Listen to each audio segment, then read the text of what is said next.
샬롬! 기도가 우리를 살립니다. 지금 당장 눈에 보이는 것이 없더라도 기도하는 자를 통해 하나님께서 일하시며 기도하는 우리는 성장할 것입니다. 기도하는 우리에게 주시는 하나님의 말씀은 시편 말씀입니다. 제10편.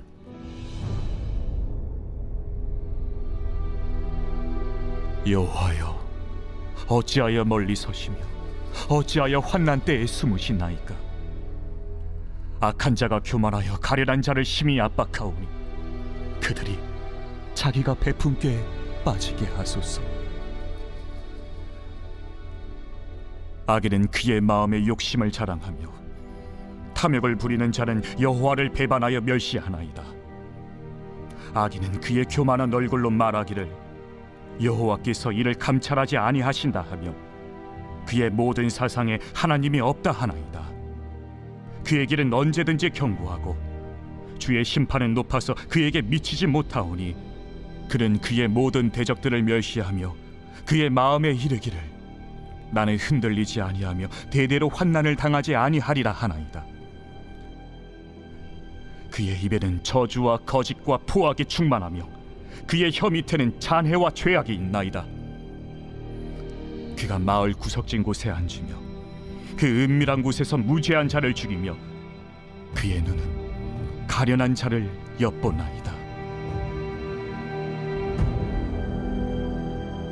사자가 자기의 굴에 엎드림같이 그가 은밀한 곳에 엎드려 가련한 자를 잡으려고 기다리며 자기 그물을 끌어당겨 가련한 자를 잡나이다. 그가 구풀이 엎드리니 그의 포악으로 말미암아 가련한 자들이 넘어지나이다. 그가 그의 마음에 이르기를 하나님이 잊으셨고 그의 얼굴을 가리셨으니 영원히 보지 아니하시리라 하나이다. 여호와여, 일어나옵소서. 하나님이여, 손을 드옵소서. 가난한 자들을 잊지 마옵소서. 어찌하여 악인이 하나님을 멸시하여 그의 마음에 이르기를 주는 감찰하지 아니하리라 하나이까. 주께서는 보셨나이다. 주는 재앙과 원한을 감찰하시고 주의 손으로 갚으려 하시오니 외로운 자가 주를 의지하나이다. 주는 벌써부터 고아를 도우시는 이신이이다. 악인의 팔을 꺾으소서. 악한 자의 악을 더 이상 찾아낼 수 없을 때까지 찾으소서. 여호와께서는 영원 무궁하도록 왕이시니 이방 나라들이 주의 땅에서 멸망하였나이다. 여호와여, 주는 겸손한 자의 소원을 들으셨사오니 그들의 마음을 준비하시며 귀를 기울여 들으시고 고아와 압제당하는 자를 위하여 심판하사 세상에 속한 자가 다시는 위협하지 못하게 하시리이다. 시편 9편에서 하나님의 행하셨던 일들을 고백하며 하나님의 도우심을 간구하였던 다윗은 갑자기 하나님께 어디 계신지 질문하며 기도를 시작합니다. 1절 말씀입니다. 여호와여, 어찌하여 멀리 서시며 어찌하여 환난 때에 숨으시나이까. 왜 하나님께서는 멀리 계시고 내가 힘들고 어려울 때 보이지 않는지 하나님께 질문합니다. 이것은 하나님께 대한 불신의 고백이 아니라 자신의 삶의 어려움과 두려움에 대한 간절한 부르짖음입니다. 우리도 이런 경험이 있을 것입니다. 정말 힘들고 어려울 때 하나님께서 침묵하시는 것만 같고 기도에도 하나님의 임재가 느껴지지 않을 때가 있습니다. 분명 돌아보면 내 삶을 지켜주시고 인도하셨다는 것을 알지만 하나님께서 약한 자를 돌보시며 억울한 자들을 억울함을 풀어주시는 공의로우신 분이라는 것을 잘 알지만 그때 너무나 힘들고 지치기에 문제가 해결되지 않고 있기에 우리는 하나님께서 저 하늘 멀리 숨어 계시는 것처럼 느껴지는 것입니다. 역시 다윗은 계속 부르짖으며 악한 자에 대해서 이야기합니다. 3절입니다. 악인은 그의 마음의 욕심을 자랑하며 탐욕을 부리는 자는 여호와를 배반하여 멸시하나이다. 악한 사람들은 자신의 마음의 욕심을 자랑하며 하나님을 멸시하고 하나님이 어디 있냐고 교만하게 말합니다. 악한 사람들은 자신이 이 세상의 중심인 것처럼 행동하고 다른 사람을 괴롭히고 아프게 합니다. 그리고 그것이 다윗이 살아가는, 그리고 우리가 살아가는 이 세상의 모습입니다. 이 세상은 하나님이 없다라고 말합니다.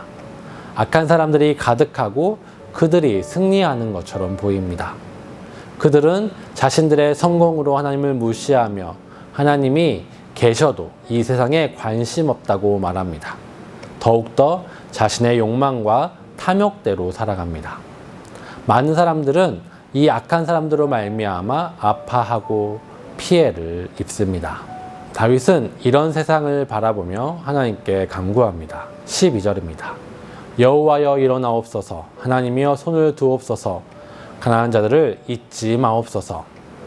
하나님께서 악한 자들을 멸망시켜 주시기를 간구합니다. 일어나 손을 들어 악한 자들을 심판하시고 피해받고 고통받는 연약한 자들을 잊지 말아달라고 간구합니다. 14절입니다. 주께서는 보셨나이다. 주는 재앙과 원한을 감찰하시고 주의 손으로 갚으려 하시오니 외로운 자가 주를 의지하나이다. 주는 벌써부터 고아를 도우시는 이시니이다. 다윗은 하나님이 어떤 분이신지 알고 있습니다. 이 세상 속에서 악한 자들은 자신에게 심판이 없기에 하나님이 멀리 있고 세상에 관심이 없다고 말합니다. 그래서 교만하게 행하고 다른 사람을 괴롭히기 주저하지 않지만 하나님은 그런 분이 아니십니다. 그러하기에 다윗은 하나님께 일어나셔서 악인들을 심판하시고 연약한 사람들을 도와달라고 간구하는 것입니다. 여전히 우리의 삶에 악인이 있고 그들이 이기는 것 같아 보이지만 하나님께서 계시는 것 같이 보이지 않지만 우리는 시편 9편에서 이미 하나님께서 행하셨던 일들, 악인들을 벌하시고 이 세상을 정의롭게 다스리신 것을 보았습니다. 도망 다니던 다윗이 왕이 되었고 원수를 이겼고 이방 나라들을 정복하였습니다. 다윗은 하나님께서 지금까지 하셨던 것처럼 악한 자들을 심판하실 것을 확신할 수 있습니다. 그래서 다윗은 마지막으로 이 악한 자들 가운데서 확신 있게 기도를 마무리합니다. 17절과 18절입니다. 여호와여 주는 겸손한 자의 소원을 들으셨사오니 그의 마음을 준비하시고 귀를 기울여 들으시고 고아와 압제당하는 자를 위하여 심판하사 세상에 속한 자가 다시는 위협하지 못하게 하시리이다. 하나님께서 반드시 자신의 기도를 들으실 것이고 연약한 자들과 고아와 압제당하는 자들을 위해 이 세상을 심판하실 것이고 그 심판으로 악한 자들이 연약한 자들을 위협하지 못하고 정의와 공의가 깨어지지 못하게 하실 것을 믿고 기도합니다. 다윗이 살아가는 삶, 우리가 살아가는 삶은 여전히 악한 자들이 있습니다. 내일도 그러할 것입니다. 그러나 그리스도인들, 하나님의 백성은 이 악이 승리하는 것 같아 보이는 이 세상이 흔들리는 것 같아 보일 때 낭망하거나 절망하여 세상과 타협하지 않습니다. 포기하고 싶고 세상을 따라가고 싶을 때도 있지만 우리는 그렇게 하지 않습니다. 왜냐하면 우리는 지금까지 정의와 공의로 세상을 다스리시고 이끄셨던 하나님을 알기 때문입니다. 하나님을 무시하는 이 세상 권세 잡은 자 그리고 악한 자들을 똑바로 바라보고 우리는 기도합니다.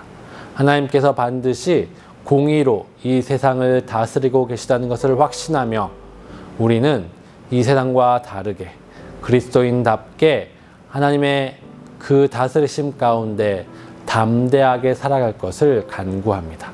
그리고 그렇게 살아갑니다. 그것이 그리스도인의 삶의 모습입니다.